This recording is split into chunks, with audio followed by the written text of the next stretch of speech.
worked out to get that we won a state championship with two guys that are really good players, but they're not really pitchers. Well, we talk about that a lot. It takes, a teamwork, a framework of good athletes, good players, maybe not the best player, to win a title, win a championship, and you just summarized it very well for our listeners. Well, the other thing about it was our kids, they knew they were good, and they all agree we're not going to dogpile till we win it all. We didn't dogpile when we won district. We didn't dogpile on any playoff series at all.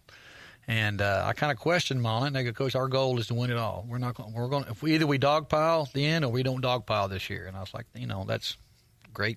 We'll go with it. And so sure enough, win the state championship, and we throw the big dog pile out there. That was exciting. Coach, we have a lot of players and coaches that are listeners. With your experience, especially being the president of the Texas High School Baseball Coaches Association, what are a couple takeaways you can give from your 34 years on how to prepare for an upcoming season? I know, like you mentioned, it's a long, grueling season. Here in Texas, it starts in January and usually doesn't end till June if you win the title. Right. What are some words of wisdom that you can share with our audience? Well, I think probably the biggest thing is what I get from kids that come back after their first year of college, or Christmas even. They'll come back and they go, Coach, man, I wish I'd have listened to you more about weights because, man, they're killing me. I had some kids that had trouble with going to weights at 6:30 in the morning, and I told them, a lot of that's just to see who will do it. Who will show up at 6:30 in the morning.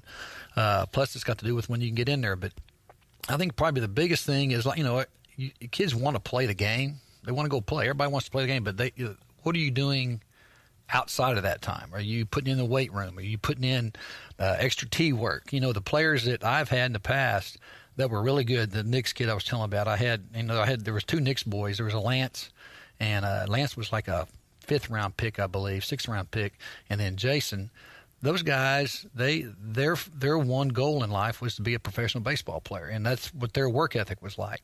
And some of the other guys I've had that were D1 players, they would come up and say, "Hey, Coach, can I get the keys to go hit?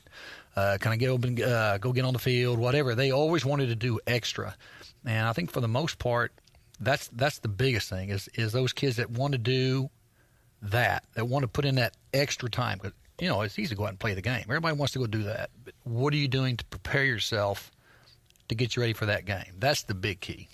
Speaking of work ethic, last year after the World Series, you get a call from a friend of ours from Lubbock, Texas, wanting the keys to your facility in Midland because he's got a friend of his in town, kid named Alex Bregman, that wants to get in and take some rounds inside the Midland High School bat tunnel. A guy named Blair Beck that played for me, played for Kansas, was really good friends with Alec. And in fact, I'm sitting at the World Series after they win the World Series. I'm sitting on watching TV, and they're interviewing Alex and his family. And I'm looking, that guy looks familiar. And he's introducing his mom, his dad, his sister, his brother, his cousin. He goes, "There's my boy, my best friend, Blair Beck." And I go, "Gosh almighty, what is he doing there?"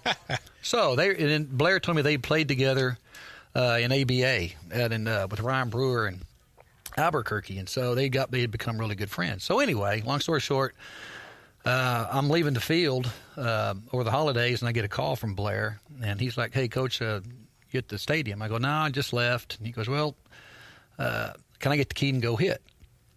And I go, "Sure." He goes, "Well, a friend of mine that's here in town, Alex and I like to go hit." And I go, "Alex? Who's Alex?" And he goes, "Alex Bregman." I go, "Alex Bregman's here in town." He goes, "Yeah, I'll come by the house here in just a second." So sure enough, I'm sitting outside. I got my grandkids, 2 of my grandboys with me, and my son's there, and here they come, and they come in, and my wife Jill had Blair in class and is giving him a hard time because he was talking about how much good stuff he puts in his body. He's eating the right things, and so she was giving him a hard time about, "Are you still dipping like you did in high school and you weren't supposed to do that?" And she's kind of scolding Blair, and I look over and Alex Bregman's pulling his shirt up over his mouth, and Blair's like, I don't know what you're talking about. And Alex goes, "She's talking about that stuff you put in your mouth." And Jill looks at Alex and goes, "You dip too?" And he goes, "Yes, ma'am." Kind of ducks his head, and I'm like, "You're scolding a stinking World Series champion about dipping. man, leave the guy alone. You know, he'll never come over and visit again. He'll never come get a key from us again. But, yeah, that was kind of cool, and he was really gracious, very nice young man. The funny thing about it, you don't realize, it just goes to show if you've got the heart, you can do it. He's not a big guy at all. He's not as big as Judge. He's like 5'9", 5'8". He's not very big. Well, there's a lot of those stories while he was at LSU, you know, calling the equipment trainer. Same deal, going over there at midnight. They had to put in a keypad for him. Yeah, they put in a keypad so that they didn't have to keep giving out the key to him. Yeah, true story. That's exactly a fact. As a coach, it has to be encouraging to see a lot of your former players now, post-high school, post-college, now becoming, husbands, fathers, teachers, coaches in the community, Midland, and other areas. What's that meant to you to see some of the 17, 18-year-old players you've had go on to impact the communities, not only in Midland but other parts of the country? Well, that is very true, and it's exciting to watch that. I have for the first time, I have a young man that's on the city council in Midland. Spencer Robinette was on our 2006 team that went to the state tournament, and I had him come talk to our players this year, and he started the video with his first at bat of the game against Drebeck, and that guy was throwing it hard, and I didn't know if we'd ever get a run, score a run on him, because I don't think he gave up but like one run in the first 6 rounds of playoffs. And we had runners on second and third, and I called a double squeeze. We may not get another chance. And anyway, Spencer showed that, and he goes, "Now you think that's my career right there?" And he goes, "Let's fast forward to my last at bat." Well, I didn't realize this. He'd struck out to end the game with I think the bases loaded, and we ended up getting beat 5-3. And his point was, don't let something like this define you. So that was my last baseball at bat of my life. But he's moved on to be a city councilman now, so it's kind of cool to see that. There's another young man that was on our 2001 and 2003 team, and our 2001 baseball team was also on the 2003 football team and went to state. That's now a doctor there in town, and it's kind of cool to see those guys come back. It's nice to have young guys coming back into town, coming back to their roots and giving back to the community. So that does make it very fun.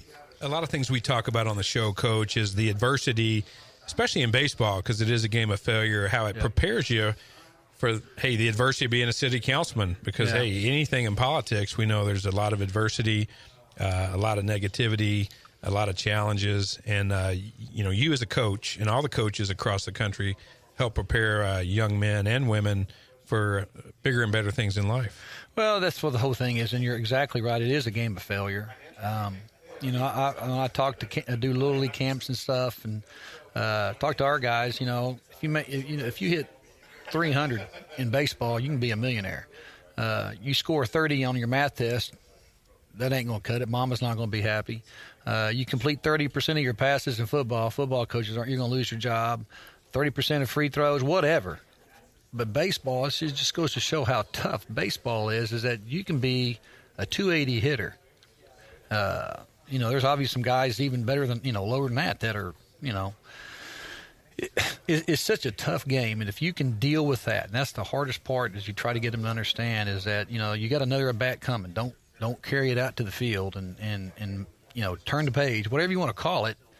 It's such a game of failure that you can't let it just run you, because if it does, you're not going to go very far. Something I know you're very proud of. Your own son has followed in your footstep and is the head coach at right up the road here at Melissa High School. Yes, sir. I'm sure you had many talks, or he came to you and said, "Hey, Dad, what do you think about me getting in the coaching profession?" Did you ever try to talk him out of it? What are your thoughts on him following in your footsteps? Well, I think he was kind of like me in that, God put you here on this earth for a reason. And my dad, like I talked about him earlier, is that my dad wanted me to go into the oil business with him, and I tried it. It just wasn't me. I just couldn't do it. And Jason's much the same way. Jason's so much better coach than I am. He is way further down the road. He's a football, baseball guy. He lived it, is what makes him such a great coach. He grew up in the locker room. He grew up around really good players. He saw great efforts. He saw poor efforts. He saw great coaches. He saw poor coaches. He's seen all that, and so he's kind of shaped himself to where he can handle lots of different situations. That's why I say he's such a better coach than I am, because he can handle things that I probably didn't handle very good. I know when I coached him, I probably was a horrible coach. I had a horrible time differentiating dad and coach. That I hear everybody hear that a lot. Everybody's like, "Oh, I had a great time coaching my kid." I'm like, I told my varsity assistant, "You take care of Jason. I'll take the other 18 guys, and we'll be just fine." But it's different. That's a different deal. It is fun to watch them play. But boy, sometimes it's tough to coach them, because you get caught up in.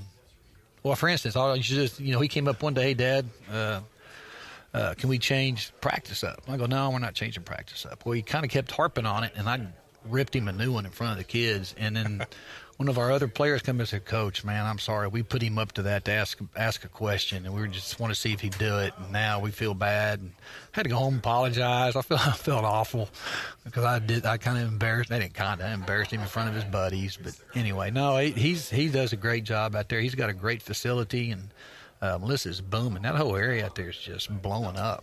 Recording live right here at DBAC Corporate, just outside of Dallas, Texas. And, Coach, as you can see in the room here, we got several former players, instructors here in the room that are pursuing baseball as a business as well. And we'll talk about that in just a minute, because that's something that you're going to be doing after retiring from the coaching business. Yes, very excited about it. Hey, we want to talk a little bit about the Texas High School Baseball Coaches Association, an association you've been a part of for many, many years, and you're currently the president of the organization. A lot of our listeners are high school coaches right here in Texas, and vendors that participate in that show, just like DBAT Sports.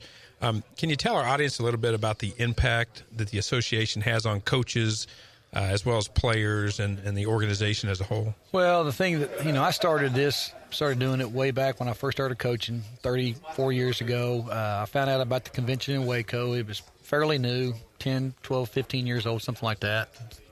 And so I went to the convention, and Waco Hilton was a way smaller venue than it is now. And I can still remember sitting down in this little darkened bar and just talking baseball with guys that were my idols.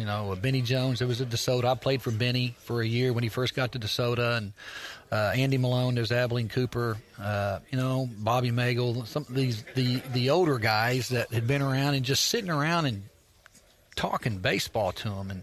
And I think the convention it's gotten bigger now, where we don't have so much of that.